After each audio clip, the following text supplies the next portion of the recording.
Assalamualaikum warahmatullahi wabarakatuh. Halo teman-teman semua, selamat datang di YouTube channel Masjid Al-Hidayah Siwalan-Kerto. Nah teman-teman, kenalin nih, namaku Zaki. Kira-kira ada yang tahu nggak berapa umurku? Silahkan tulis di kolom komentar ya. Nah teman-teman, di kesempatan kali ini aku akan mengunjungi salah satu rumah motivator muslim nih yang cukup terkenal di kota Surabaya. Udah penasaran bukan? Yuk kita datengin rumahnya.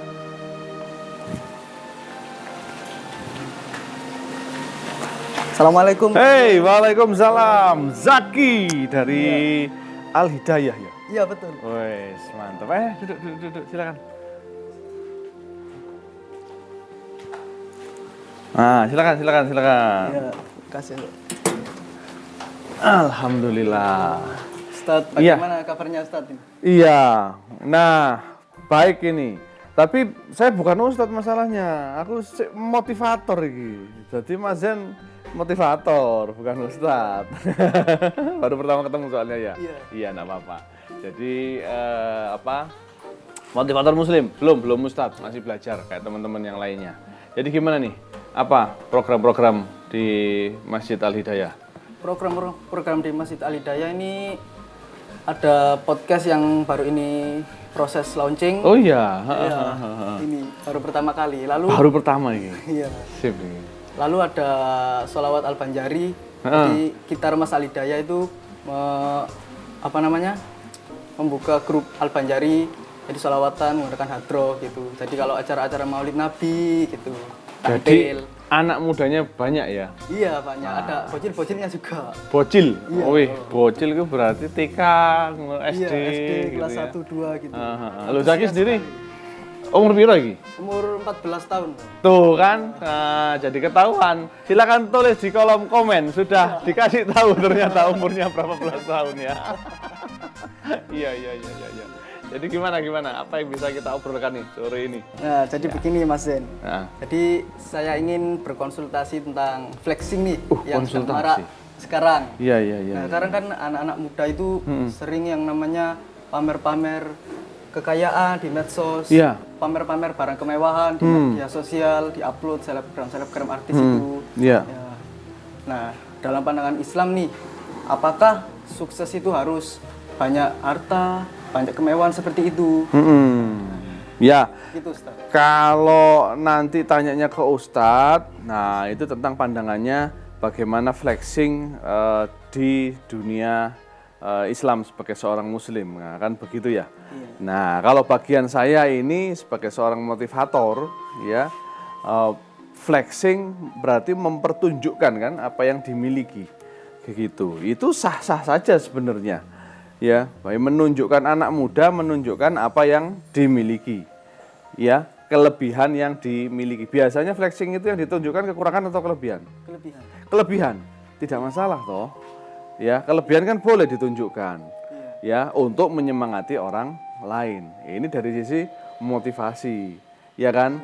Nah, kekurangan kalau ditunjukkan, nah itu malah mendemotivasi orang lain. Nah ini sih kalau flexing bedanya adalah ketika dia kelebihan yang ditunjukkan itu adalah kelebihan yang satu, kelebihan yang ternyata bukan punyanya sendiri.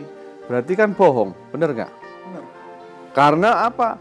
Dapatnya mungkin bisa jadi tidak dari keringatnya sendiri, dari punya orang tuanya. Kemudian bisa jadi juga dari menipu, ya artinya menipu. Wih, jet pribadi ternyata mek backdrop, jadi cuman gambar tok. Berarti kan nipu itu kan. Berarti dia punya kelebihan apa? Kelebihan backdrop, bukan kelebihan pesawat pribadi. Iya toh. Nah itu yang jelas mau bicara tentang logika, mau bicara tentang agama, wis gak bener itu, ya. Dan kemudian ketika memang benar-benar memiliki, ya apa yang ditunjukkan itu akan jadi sesuatu yang gak pas ketika ditunjukkan pada suasana orang, ya yang juga tidak pas. Nah, jadi ini masalah kepekaan, gitu ya. Ya kan kurang pas kalau misalkan gini, Mas ini aku punya es blewah kan misalkan kayak gitu. Ini aslinya nggak ada es blewah ya, tapi tenang aja nanti ada kalau bulan Ramadan nanti kita ada es blewah ya. Es blewah itu kan seger bener nggak? Dan itu kelebihan. Terus kemudian saya ngasihkannya ke Mas Zaki itu pakai, mohon maaf ini ya, pakai pispot. Tahu pispot yang di rumah sakit itu yang buat orang kalau mau maaf pipis gitu ya. Padahal pispot itu baru. Ya, pispot baru, saya kasih es blewah. Lah, seweger kan Mas ya? Tapi tak kasihnya pakai pispot. Mau minum nggak? Nah, nggak mau. Artinya kan nggak pas ya. Artinya nggak pas. Jadi memang kalau kita punya kelebihan, maka kedewasaan seseorang adalah ketika dia lalu mikir, ini nanti ketika diperlihatkan, pas nggak sih? Ya, orang lain jadi gimana nih? Ya, ketika melihat kelebihan seperti ini, yang dia mungkin tidak bisa mencapai, yang mungkin dia saat ini sedang ada kesulitan, ya, yang kemudian ketika minta bantuan ternyata nunjukin harta, nyatanya medit, kan juga nggak asik juga ya. Nah, buat anak muda maka Rasulullah acuan utama bahwa yang jelas anak muda itu harus punya semangat gitu ya. Nah, ihris kan gitu. Bersemangatlah ya, wala ta'jas, jangan sampai mengeluh gitu ya, menyerah kan gitu. Ya, dan jangan menunjukkan hal-hal yang melemahkan diri. Tunjukkan, flexingkan. Nah, kalau dikatakan flexing itu negatif ya. Nah, tapi tunjukkanlah hal-hal yang positif, kelebihan-kelebihan yang positif yang punya dari dirimu. Dan kemudian juga mikir, jadikan yang ditunjukkan itu adalah hal-hal yang kemudian bisa memotivasi kepada kebaikan. Dan yang paling sejati adalah utama adalah ketika Rasulullah itu berkata, khairunas anfa'uhum linnas. Sebaik-baiknya manusia, sebaik-baiknya remaja adalah yang meluas manfaatnya. Jadi apa yang ditunjukkan itu adalah sesuatu yang memang manfaat, kan begitu. Yang bahkan luar biasanya, nggak ditunjukkannya pun orang akan merasakan manfaatnya. Nah, kan gitu. Kalau kemudian ini ada yang lihat tuh, lihat Zaki gitu kan. Nah, kemudian Zaki nggak ada niat menunjukkan, asik-asik aja kita ngobrol. Tapi kemudian temen yang kemudian justru nunjukin, wih Zaki ki koncoku loh iki. Wah, ini koncoku pas SD ki. Nah, kan begitu. Itu yang lebih asik ya, daripada lalu menunjukkan yang bukan aslinya, nggak genuine gitu ya. Zaman sekarang, wah sudah, ini zaman kita harus menunjukkan hidup itu enjoy gitu kan. Enjoy, asli, yang kemudian bisa membuat orang juga merasakan manfaatnya. Jangan lalu kita menipu diri, akhirnya sakit. Yang sakitnya bukan hanya sakit menyakiti orang lain, karena menyakiti orang lain itu juga menyakiti diri sendiri, sakitnya sakit jiwa. Akhirnya kebanyakan lalu sekarang dikit-dikit healing, kan gitu ya. Didik aku healing nih, didik aku goleng kayak gitu, mau healing, mau goleng kan gitu. Kenapa itu terjadi? Karena apa? Karena dirinya sendiri itu merasa tertipu. Wah, jangan sampai diri kita merasa tertipu. Maka tunjukkanlah hal-hal kebaikan yang asli diri kita, yang kemudian membuat orang lain juga merasakan manfaatnya. Gitu ya, anak muda muslim. Insya Allah makin keren kita pembahasannya teman-teman. Oke, lalu lantas begini Ustadz. Jadi definisi sukses bagi anak muda itu seperti apa Ustadz? Nah, definisi sukses untuk kalau buat anak muda, semenjak muda harus tahu ya, harus tahu bahwa ada hal yang sudah pasti dalam kehidupannya. Anak muda muslim itu harus tahu sebuah kepastian. Beda dengan anak muda yang lain. Katanya kan anak muda muslim itu ababil, abigilabil. Nah, banyak yang bilang begitu. Ya, anak muda itu labil, lagi mencari jati diri. Buat kita yang anak muda muslim, kita kan masih 11-12 nih usia kita. Berapa usia tadi? 14 tahun. 14, Masya Allah 14. Saya 43, berarti nggak terlalu jauh ya? Iya. Alhamdulillah. maksa ini namanya. Jadi ya itu tadi, bahwa ketika kita sebagai seorang anak muda kemudian bisa tahu ya, tidak lagi galau ya, bahwa kita sudah punya tujuan yang jelas. Tidak lagi cari jati diri, tidak lagi bingung dengan jati diri. Karena anak muda muslim jati dirinya jelas. Yang dicari apa? Ridha Allah. Wih, segala nak liyane. Jadi gak bingung, asik tadi anak muda muslim ini. Kalau bingung, wah, gua mesti ngapain nih? Gua unsecure. Ngapain ngerasa unsecure gitu kan? We all always secure. Allah itu Ar-Rahman, Ar-Rahim, sudah jelas. Allah itu kemudian paling senang dan akan melindungi pemuda yang apa? Yang masa mudanya dibuat untuk menolong agama Allah. Loh, kalau galau-galau langsung dengarkan Allah sendiri ngomong, intan surullaha yansurukum wa yutsabbit aqdamakum. Barang siapa nolong agama Allah, wis tak teguhkan hidupnya, enggak goyang sama sekali. Wah, jadi ketika seperti Zaki ini dan teman-teman yang aktif di Remas ya, aktif di pemuda-pemuda pengajian, di sekolah maupun di tempat kuliahnya masing-masing, Anda menolong agama Allah, gak goyang belas.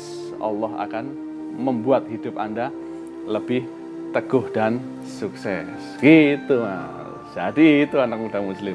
Are you ready dong? Siap. Oke. Nah, jadi lantas saya pernah baca-baca nih Ustadz. Pernah baca-baca. Tadi anak-anak muda itu sukses, tapi menunjukkan harta yang dimiliki berapa, itu baru sukses. Nah, gitu. Ya, harta yang dimiliki berapa? Nyatanya biasanya harta yang dimiliki juga punya bapaknya. Jadi buat apa ya, kata Imam Ali kan bukan masalah, bukan ini bapakku, wah, tapi ini dadaku, wah, kan begitu anak muda muslim itu ya. Dan bukan urusan semata harta, kemanfaatan gitu. Harta itu ya gitu-gitu aja lah kan gitu ya. Bahkan harta terbesar dari seorang anak muda itu adalah masa mudanya. Ada seorang yang berkata begini, saya pun ada berkata begini, ya misal ini, Zaki mau nggak? Saya ini alhamdulillah, kalau aset misalkan, misal gitu ya, kamu masa mudamu, ya sekarang umur 14 ya, Iya betul. Saya tuker nih umur, tak kasih uang 10 miliar, kamu mau nggak? Kamu jadi saya, umur 43 tahun, terus masa mudamu kasih ke saya kasih 20 miliar. Mau nggak? Nggak mau. Nah, kok bisa? Padahal banyak loh itu, 20 miliar. Kenapa kok nggak mau? Nggak masa-masa muda. Oh, enak masa-masa muda. Enak, Regi. Berarti saya nggak enak dong. Iya, yang harus disadari adalah apa? Bahwa masa muda itu adalah kekayaan yang luar biasa. Lu nggak usah nunjukin apa-apa. Ngono loh. Maksudnya aku nunjukin pakai baju yang harganya berapa, OOTD-nya, outfit of the day ya, branded, jam gua murah banget, kan begitu ya, 500 juta, kaos gua 500 juta, murah banget ya, akhirnya di penjara, lama banget, ya kan gitu, ya kan, itu bahasa Inggris ya, buaya ya, buat apa? Sementara masa mudamu adalah kekayaan yang luar biasa, yang banyak orang di luar sana, ya seandainya bisa ditukar masa muda, itu mau bayar puluhan miliar. So justru tunjukkan masa mudamu dengan karya. Wih, tunjukkan masa mudamu dengan hal-hal baik menolong agama Allah. Nanti Allah yang akan kasih tunjuk. Wih, ini nih anak muda kebanggaanku. Katanya kan begitu. Dan Allah menunjukkannya luar biasanya nggak hanya kepada manusia, kepada para malaikat. Allah akan tunjukkan, hai malaikat, ini pemuda yang menjaga dirinya. Ini pemuda yang menjaga agamaku. Jaga dia, sukses muliakan hidupnya. Wes, gitu. Keren banget. Oke Ustadz. Kayaknya tercenung gitu ya. Jadi untuk memotivasi anak-anak muda sekarang nih Ustadz, apakah ada nih tokoh-tokoh muslim muda yang sukses nih di usia muda? Iya, untuk tokoh-tokoh sekarang banyak. Ketika di usia muda ya sering-seringlah browsing. Yang saya tahu ada Ya kalau dari para ustadz yang masih muda, lebih muda dari saya ada Ustadz Salim Afilah gitu ya, itu yang ustadz ya. Yang kalau saya bukan ustadz dan saya sudah tua, jadi saya nggak usah terlalu dilihat ya. Saya tinggal menikmati hidup dan bertemu belajar dengan anak-anak muda seperti Anda. Ada kemudian Dr. Gamal Al bin Said itu ya, yang dari Malang ya, seorang Malang loh Kak Ato ya, si Konco Dewi yang saat ini punya program rumah sakit atau klinik sampah. Nah, jadi dengan